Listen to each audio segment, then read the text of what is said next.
parle d'industrie 4.0, on parle en fait d'industrie connectée. Quand on parle effectivement d'échange de données dans une usine qui se veut plus moderne, plus intelligente, c'est forcément effectivement l'installation de capteurs. Voilà, puisque ces informations-là, il faut les générer, il faut les obtenir de telle façon à pouvoir partager effectivement de l'information. Et donc, comme on dit capteurs, forcément ces capteurs-là, il faut leur faire confiance, il faut avoir des données fiables. On rejoint tout de suite effectivement le domaine de la métrologie, qui est effectivement une activité qui va permettre en tout cas de garantir que l'information qui est collectée soit fiable, puisque ces informations-là vont servir à prendre des décisions. Donc la métrologie effectivement est extrêmement présente dans une industrie 4.0.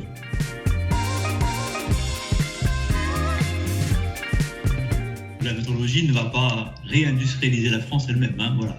Ça, c'est pas sa vocation. Ce qu'on peut dire aujourd'hui, c'est que, en fait, quand on regarde ce qui se passe dans de nombreux pays autour de nous, alors en Europe, on peut citer l'Allemagne et le Royaume-Uni, en Asie, la Chine et la Corée, investissent énormément d'argent sur le développement de la métrologie via l'innovation. Et en fait, la métrologie peut être effectivement une source d'innovation relativement importante. L'exemple le plus emblématique, c'est le GPS. On ne serait pas capable d'utiliser le GPS comme on le connaît aujourd'hui, avec la précision qu'il a aujourd'hui, s'il n'y avait pas eu de l'innovation dans la mesure tout simplement de la seconde, la mesure du temps, la mesure du temps-fréquence.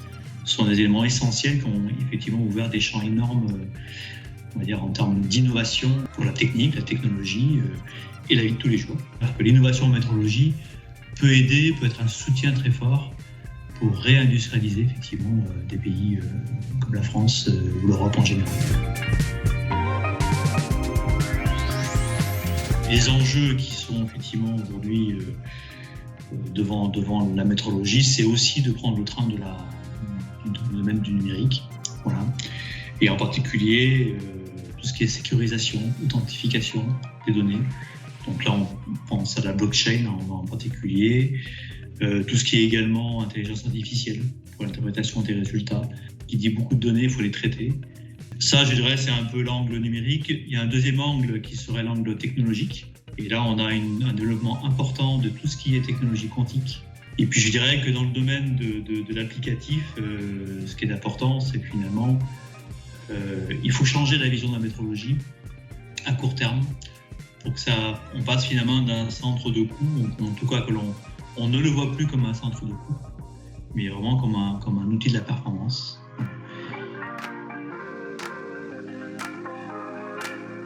Moi, ce que je dis, c'est que la métrologie, elle n'a pas de couleur, en fait. Voilà, elle peut être jaune, verte, rouge, orange.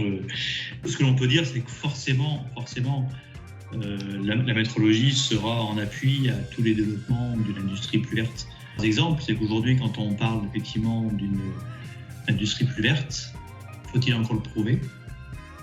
Or, pour le prouver, effectivement, il faut faire des mesures. C'est pas seulement dire que je fais plus vert, que l'on est plus vert, il faut aussi le prouver, et la mesure est un élément important pour ça. Et puis tout ce qui est développement finalement de nouvelles technologies. Et donc il y a un fort appui effectivement de la métrologie pour passer effectivement sur une industrie plus verte. C'est la première raison effectivement, c'est que le monde de la mesure puisse se retrouver sur un salon comme Measurement World tous ensemble effectivement, avoir un échange comme avant. Et puis c'est aussi également de participer au congrès international de métrologie, ce qu'on appelle le CIM 2021, qui aura lieu en même temps que Measurement World.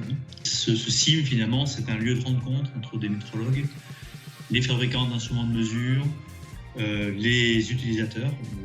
Et l'objectif effectivement, c'est que l'on découvre les innovations parfois un peu avant, mais qui vont devenir ensuite des produits pour l'industrie dans le domaine de la métrologie. Measurement World cette année va se dérouler en même temps que Global Industry. Donc c'est aussi l'occasion d'avoir une plus grande ouverture sur le monde industriel globalement, on va dire. Voilà, c'est le mot global. Venez nombreux au CIM 2021 et sur Measurement World.